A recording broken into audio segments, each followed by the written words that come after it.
Saludamos al economista Carlos Rivera, analista económico, profesor de la Escuela de Economía de la Universidad de Cuenca. Economista Rivera, muy buenos días. ¿Qué podría significar un default de Rusia que, según expertos y publicaciones especializadas, podría consolidarse el día de hoy? Ana, buenos días, muchas gracias por la invitación. Mire, efectivamente la economía global está enfrentando un nuevo cisne negro. No acabábamos la pandemia y enfrentamos este nuevo shock, que por su naturaleza tiene importantes consecuencias humanas, económicas, financieras, geopolíticas. Si bien Rusia apenas es el 2% del PIB mundial, tiene el 17% de la producción natural de gas, el 12% de petróleo crudo, lo cual pega muy fuerte a todo el mundo y particularmente a Europa. Es decir, cualquier cosa que pase en Rusia va a tener incidencia directa en los mercados financieros, tal cual su pregunta. Los efectos al final del día, en general de todo el conflicto, dependerá del desarrollo del conflicto, militarmente hablando, de las acciones de Rusia y de las represalias del resto del mundo y del rol que tomen los distintos países en esta crisis. Si un mercado financiero está igual que Estados Unidos, se están generando castigos a Rusia, evidentemente eso puede ser una buena noticia desde el punto de vista de desescalar el conflicto, porque el presidente ruso va a tener que sopesar los beneficios de mantenerse en esta escalada militar versus los costos que ya le están comenzando a pasar factura probablemente a los grupos económicos más fuertes de Rusia. Y eso evidentemente le va a rebalancear sus decisiones desde el punto de vista militar y desde el punto de vista estratégico. En lo particular, la consulta que usted nos hace respecto a los efectos del default ruso, básicamente yo creo que esto es las armas económicas de los mercados en el sentido de generar una persuasión al gobierno ruso de seguir manteniendo y mucho menos progresar en la escalada militar que no le conviene al mundo, evidentemente. En el desarrollo de esta tragedia que estamos viendo en Ucrania, es claro que Occidente, hablando fundamentalmente como Occidente de la Unión Europea y Estados Unidos, han optado por una intervención militar indirecta, en otras palabras, moderada, pero han puesto énfasis en las sanciones económicas. Ahora, ¿qué tan grande, qué tan poderosa, qué resiliencia, tendríamos que utilizar esta palabra de moda en tiempos de COVID, tendría Rusia como para soportar estas presiones económicas? Me parece que el detonante de una incapacidad de pago es la muestra de que las sanciones económicas están surtiendo efecto. Rusia es un país grande, como dije antes, apenas el 2% de la economía mundial, pero que depende de los mercados externos. El momento en que no puede exportar al resto del mundo su producción, las cuentas están congeladas, no se generan los mensajes SWIFT para las transacciones financieras. Eso tiene un efecto directo en la incertidumbre dentro de los propios agentes económicos de Rusia y las decisiones de inversión de los agentes económicos rusas ante la posibilidad de la interrupción de las cadenas de suministro para su propia provisión, para sus exportaciones. Creo que va a ir minando esa viabilidad política que eventualmente tenía el presidente ruso dentro de su país para generar una especie de respaldo que nunca lo tuvo en realidad en este conflicto. Entonces me parece que las sanciones económicas de Occidente, como bien usted lo dice, están comenzando a surtir efecto y el presidente Putin va a tener que rebalancear prontamente sus decisiones y, como lo dicen los entendidos en la materia, se va a dar cuenta más temprano que tarde que fue un gran error la decisión de invadir Ucrania. Economista Rivera, precisamente en este tema, ¿cuánto podría pesarle o ayudarle en este caso a Rusia frente a las sanciones de Occidente, su relación, por ejemplo, con la China? Precisamente uno de los factores de los cuales depende el desenlace de esta situación es el rol que tomen los distintos países en esta crisis. En esta guerra de comunicación se habla de que China podría ser un aliado de Rusia. Evidentemente, si China le presta ese gran mercado de miles de millones de habitantes, una economía vigorosa, que eventualmente le facilite las transacciones financieras, la provisión de cierta mercancía o materias que importa Rusia, probablemente le va a dar facilidad para mantenerse en esa posición. Yo creo que acá el tema subyacente detrás de lo económico son los conceptos geopolíticos, y habría que ver en los próximos días y semanas qué decisiones van tomando los líderes de las principales economías del mundo para ir definiendo alguna hoja de ruta. La pregunta suya es totalmente válida y pertinente. China, si asume un rol mucho más activo y aliado con Rusia, le va a facilitar las cosas al país ruso en esta guerra. Si China se mantiene un poco al margen, probablemente sea más rápido el desenlace y la decisión de retirada que eventualmente debería tomar el presidente ruso. Bajo la premisa de que la guerra en Ucrania no es accidental ni coyuntural por las circunstancias, sino un tema que ha sido largamente planificado por Putin, algunos expertos señalan de que Rusia se ha venido blindando para no ser tan dependiente de Occidente. Lo ha hecho en el ámbito económico lo suficiente. Economista Rivera, se conoce que hay alrededor de 120.000 millones de dólares de la actual deuda rusa que se encontraría en dólares y que tiene que pagarla en dólares. Entendemos que un default de Rusia sacudiría los mercados financieros internacionales, y sería importante también ir vislumbrando cómo afectaría esto a la región latinoamericana y eventualmente a Ecuador. Mire, Gustavo, el primer efecto no solamente del default ruso, sino en general del conflicto, ha sido esa pronunciada alza de los precios de combustibles, minerales y granos. También vemos las disrupciones a las cadenas de suministro a través de restricciones al transporte y a la producción de partes.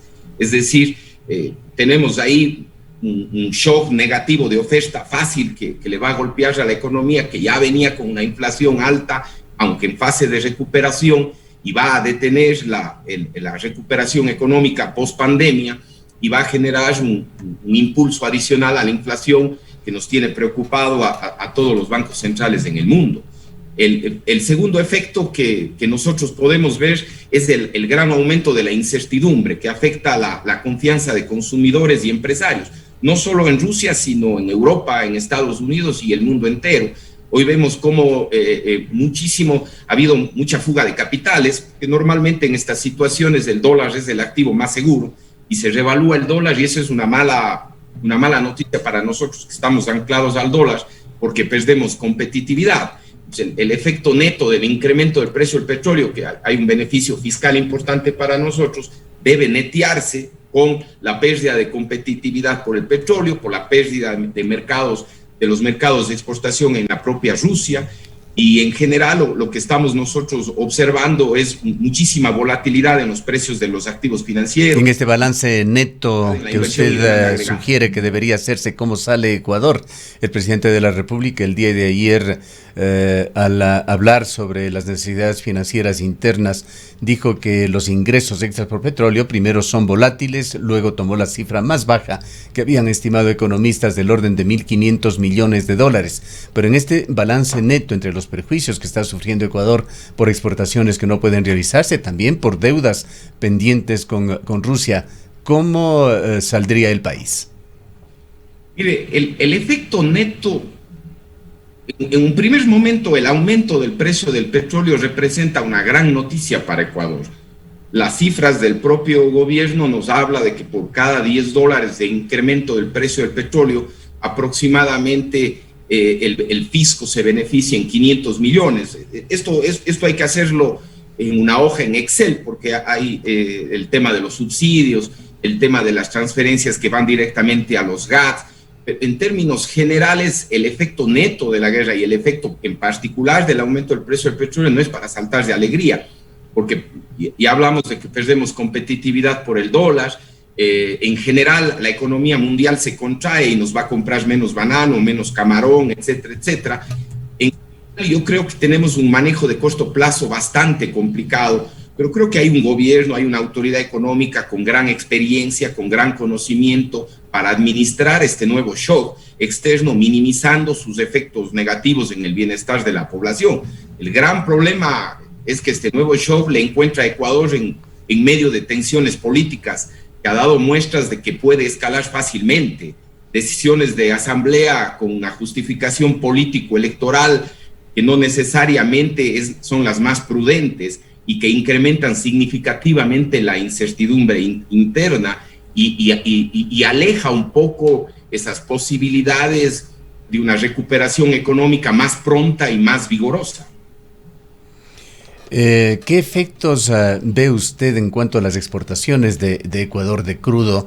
Y quisiera también que se refiera usted a otro insumo muy importante que alimenta la economía ecuatoriana, el de las remesas, y si es que estas de alguna manera se podrían ver afectadas, quizá en el sentido de que quienes la generan no sigan enviando al país y a lo mejor empiecen a invertir en cualquier otro tipo de rubro. Las remesas superan el 3% del PIB, en una cifra no muy distante de lo que significa el petróleo para la economía ecuatoriana. Sí, luego de haber concebido en términos generales un efecto neto positivo, no tan alto como el que parece a primera vista del petróleo, el tema de las remesas están anclados principalmente al desenvolvimiento de la economía norteamericana y española probablemente. En el caso de España, al ser parte de Europa, está mucho más cerca a los efectos negativos de la guerra. Esa incertidumbre a la que nos referimos en el mundo frena las decisiones de inversión y demanda de los agentes económicos. Si bien es cierto, el conflicto bélico está atado a una zona geográfica, todo el mundo está nervioso.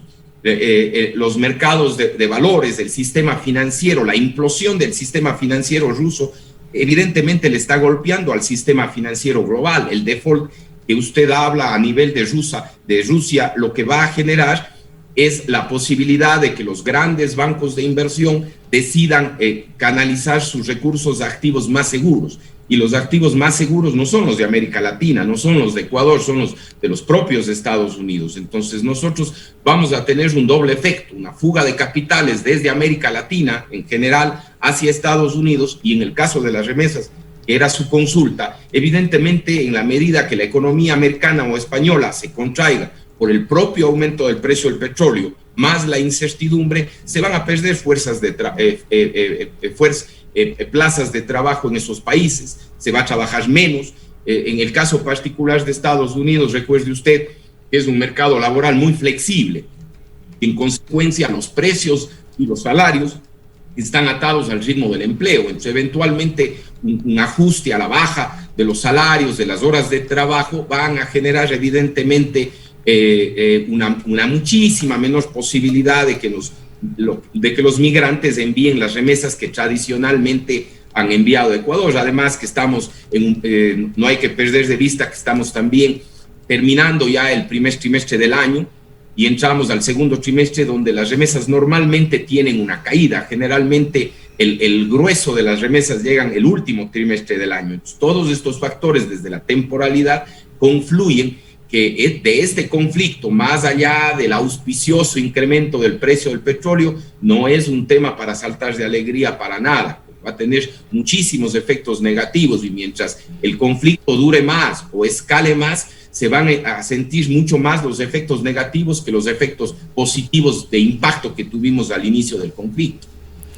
Economista Rivera, se dice que alrededor de 2.000 millones de dólares serían los efectos que ya se estarían sintiendo en el sector económico, en el sector productivo de nuestro país, y esto responde de alguna manera a un proceso anterior de ausencia de búsqueda de nuevos mercados. ¿Qué se debería hacer en este momento para de alguna manera enfrentar lo que está pasando?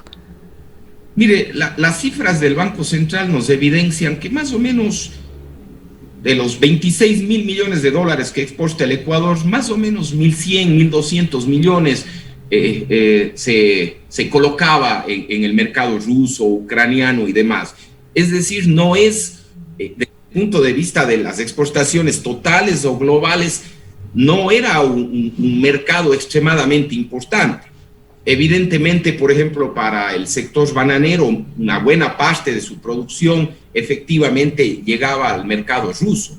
No es fácil, y mucho menos de la noche a la mañana, buscar nuevos mercados. Uno siempre tiene que analizar el costo de oportunidad. O sea, debe haber sido las mejores condiciones en Rusia para que usted, el banano ecuatoriano, el camarón ecuatoriano, llegue a Rusia. No era fácil probablemente colocar en otros mercados y por eso ajustaba en ese país.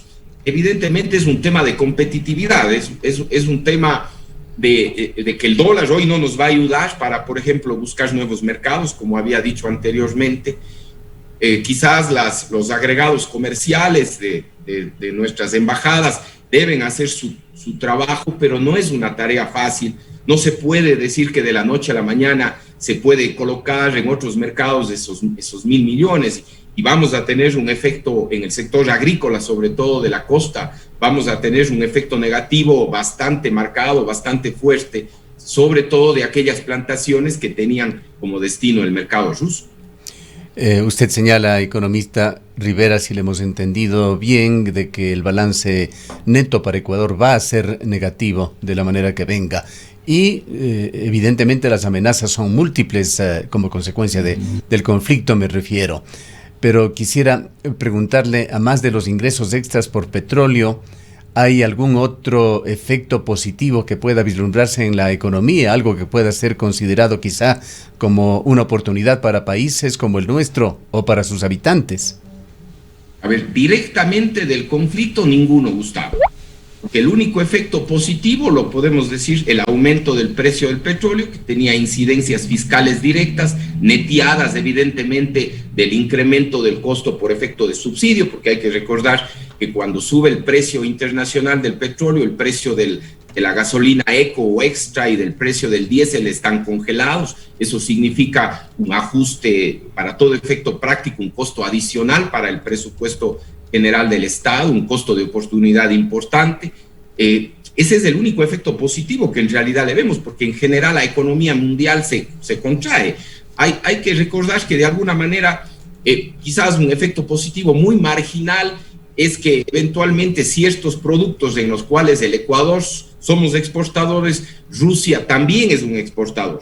Y en consecuencia el Ecuador podría, en teoría, buscar sustituir esas exportaciones rusas hacia otros mercados a través de una mayor producción, lo cual no es fácil, pero eventualmente representa una oportunidad marginal si cabe el término. Pero cuando uno ya analiza el efecto en las tasas de interés mundiales, el efecto de los mercados financieros, el efecto de las remesas que usted muy bien señalaba, el efecto del desenvolvimiento económico de Estados Unidos y de Europa, y nosotros al final del día sabemos que un shock negativo de demanda y de oferta mundial le golpea al Ecuador negativamente, como no podría ser de otra manera. O sea, creo que dentro de los dos escenarios que se han gestado en torno a este conflicto, el escenario moderado al final podría darnos efectos positivos, siempre y cuando este conflicto acabe pronto y no escale.